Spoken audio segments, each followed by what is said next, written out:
13 பேர்களை குருவிகளை சுடுவது போல சுட்டுக் கொண்டார்கள். அவர் நேரடியாக பார்த்தாரா? 100 நாட்கள் நடைபெற்ற இந்த போராட்டத்திற்கு ஒரு அமைச்சர் சென்றிருக்கிறார்களா? இல்லை.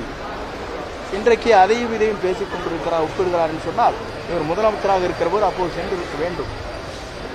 100 நாட்கள் நடந்த போராட்டத்திற்கு ஒரு அமைச்சர் கூட அங்கே சென்று பேச்சுவார்த்தை நடத்தவில்லை.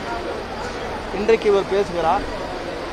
அம்மாவுடைய தங்கி இருக்கிற கொடநாடு 2 கொலைகள் ஏற்பட்டதற்கு பிறகு காலையில் தான் எனக்கு தெரியும் என்கிறார் ஒரு முதலமைச்சராக இருப்பவர்.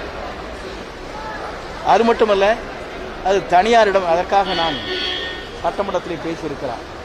இவர் எத்தனை முறை அம்மாவிடத்தில் சென்றார் என்பதும் நமக்கு தெரியும். இவர் எப்படி முதலமைச்சரானார் என்பதும் நமக்கு தெரியும். எப்படி தவழ்ந்து வந்தார் என்பதும் நாடு தெரியும்.